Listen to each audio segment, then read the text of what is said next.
नमस्कार दोस्तों, आपका आपके अपने चैनल फोकस एट गोल्स में स्वागत है। हम करंट अफेयर्स सीरीज में आज के 15 प्रश्नों को डिस्कस करेंगे जो आपके सभी कॉम्पिटिटिव एग्जाम्स में हेल्पफुल हैं। तो आइए प्रश्नों की शुरुआत करते हैं। हमारा आज का पहला प्रश्न है, किस शहर में छत्रपति शिवाजी महाराज की प्रतिमा स्थापित की गई? तो इसका आंसर है पुणे। प्रधानमंत्री नरेंद्र मोदी ने पुणे नगर निगम के परिसर में छत्रपति शिवाजी महाराज की प्रतिमा का अनावरण किया है। हमारा अगला प्रश्न है, भारत के किस शहर में भगवान बुद्ध की सबसे बड़ी झुकी हुई मूर्ति बनने जा रही है? तो इसका आंसर है बोधगया। गया जिले के बोधगया में भगवान बुद्ध की शयन मुद्रा, जिसे परिनिर्वाण मुद्रा भी कहते हैं, में दुनिया की सबसे लंबी प्रतिमा बनने जा रही है। इसकी लंबाई 100 फीट, ऊंचाई 30 फीट और चौड़ाई 20 फीट होगी। इसका निर्माण बुद्धा इंटरनेशनल वेलफेयर मिशन के द्वारा कराया जा रहा है।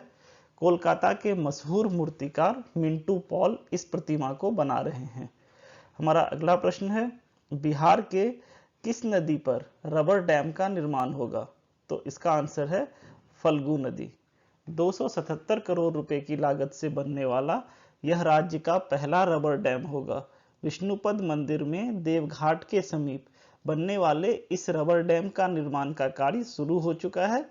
सीएम नीतीश कुमार ने 23 सितंबर 2020 को इसका ऑनलाइन शिलान्यास किया था। हमारा अगला प्रश्न है, कौशल्या मातृत्व योजना कहाँ शुरू की गई है? तो इसका आंसर है छत्तीसगढ़। छत्तीसगढ़ सरकार ने अंतर्राष्ट्रीय महिला दिवस के मौके पर कौशल्या मातृत्व योजना की शुरुआत की है। इस योजना के तहत द्वितीय पुत्री के जन्म पर, सेकेंड गर्ल चाइल्ड के जन्म पर महिलाओं को 5,000 रुपये की सहायता राशि दिए जाने का प्रावधान है। योजना से बच्चियों के पालन पोषण में मदद मिलेगी। हमारा अगला प्रश्न है, अंतर्राष्ट्रीय निशानेबाजी खेल महासंघ ISSF विश्व कप 2022 पदक तालिका में प्रथम स्थान किस देश ने प्राप्त किया है? तो इसका आंसर है भारत। अंतर्राष्ट्रीय निशानेबाजी खेल महासंघ विश्व कप 2022 का आयोजन मिस्र के काहिरा में 26 फरवरी से 8 मार्च 2022 तक किया गया। कुल 7 पदकों के साथ भारतीय टीम ने 4 स्वर्ण, 2 रजत और 1 कांस्य पदक के साथ पदक तालिका में पहला स्थान हासिल किया। नॉर्वे ने 6 पदक जीते, जिसमें 3 स्वर्ण, 1 रजत और 2 कांस्य शामिल हैं, और यह पदक तालिका में दूसरे स्थान पर रहा है। तीसरे स्थान पर 3 स्वर्ण के साथ फ्रांस रहा है।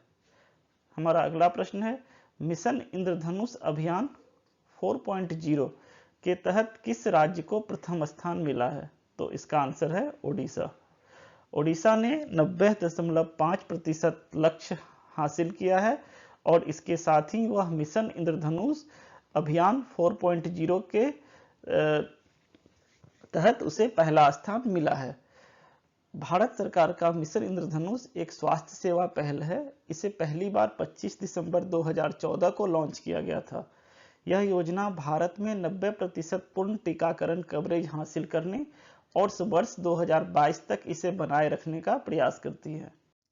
हमारा अगला प्रश्न है, केंद्र सरकार ने स्वतंत्रता सैनिक सम्मान योजना को कब तक जारी रखने की मंजूरी दी है? तो इसका आंसर है 2026 तक।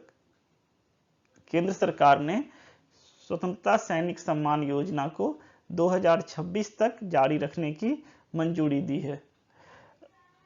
इसके तहत 3,274.87 करोड़ रुपए के आवंटन को मंजूरी दी गई है। इस योजना के तहत स्वतंत्रता सेनानियों और उनके पात्र आश्रितों को 2025-26 तक पेंशन और अन्य वित्तीय लाभ दिए जाने हैं। इस योजना के तहत देश भर में कुल 23,566 लाभार्थी हैं। हमारा अगला प्रश्न है, दक्षिण कोरिया के राष्ट्रपति कौन निर्वाचित हुए हैं? तो इसका आंसर है यू सुक योल। यू सुक योल दक्षिण कोरिया के राष्ट्रपति निर्वाचित हुए हैं। यह पीपल्स पावर पार्टी के नेता हैं। वह 5 साल की निश्चित अवधि के लिए 10 मई 2022 को राष्ट्रपति के रूप में पदभार ग्रहण करने वाले हैं। यू सुक योल वर्तमान में राष्ट्रपति मून जे इन का स्थान लेंगे? हमारा नेक्स्ट क्वेश्चन है, देश की आजादी के बाद उत्तराखंड के किस जिले से पहली बार महिला विधायक चुनी गई हैं? तो इसका आंसर है देहरादून जिला। उत्तराखंड के देहरादून जनपद में इस विधानसभा चुनाव में एक रिकॉर्ड बना है। देश की आजादी के बाद जिले में पहली बार कोई महिला विधायक बनी है। कैंट विधानसभा सीट से भाजपा प्रत्याशी व पूर्व विधायक स्वर्गीय हरवंश कपूर की पत्नी श्रीमती सविता कपूर ने यह रिकॉर्ड अपने नाम किया है।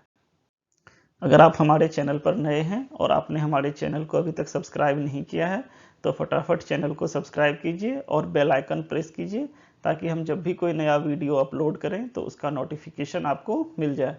हमारा अगला प्रश्न है, राष्ट्रीय युवा संसद महोत्सव यानी नेशनल यूथ पार्लियामेंट फेस्टिवल के तीसरे संस्करण का आयोजन कहाँ किया जा रहा है?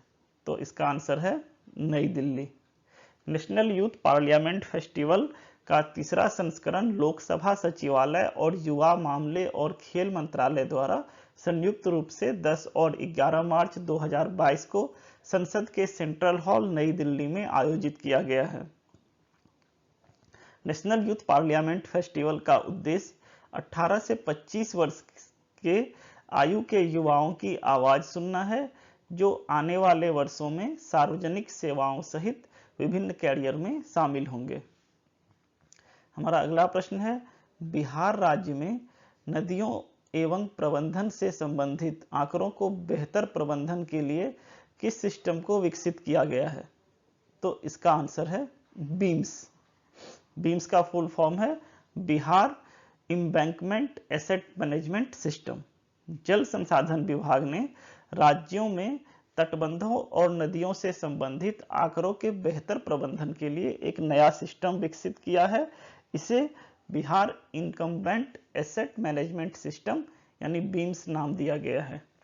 हमारा नेक्स्ट क्वेश्चन है, किस राज्य सरकार ने वुमन एट वर्क कार्यक्रम शुरू किया है? तो इसका आंसर है कर्नाटका। कर्नाटका सरकार के उच्च शिक्षा, इलेक्ट्रॉनिक्स और कौशल विकास मंत्री डॉक्टर CN अश्वत्थ नारायण ने work at home program launch किया है। यह कार्यक्रम 8 मार्च को महिला दिवस के अवसर पर शुरू किया गया। यह कार्यक्रम 2026 तक महिलाओं को आवश्यक रोजगार योग्य कौशल के साथ 5 लाख नौकरियां प्रदान करने के उद्देश्य से शुरू किया गया है। हमारा नेक्स्ट क्वेश्चन है, IMF बोर्ड ने किस देश के लिए 1.4 बिलियन की आपातकालीन सहायता को मंजूरी दी है?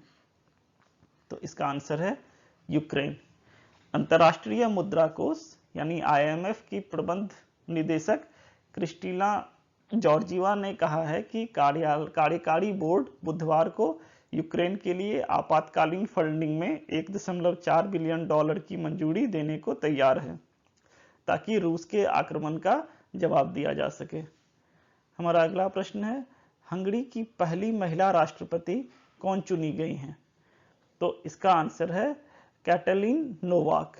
कैटलीन नोवाक हंगरी की पहली महिला राष्ट्रपति चुनी गई हैं। हंगरी की संसद ने गुरुवार को कैटलीन नोवाक को 5 साल के कार्यकाल के लिए देश की पहली महिला राष्ट्रपति के रूप में चुना है, जिन्होंने अर्थशास्त्री पीटर रोना के खिलाफ जीत हासिल की है।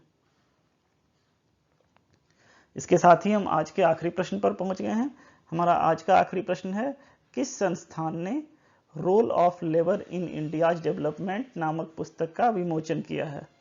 तो इसका आंसर है श्रम और रोजगार मंत्रालय।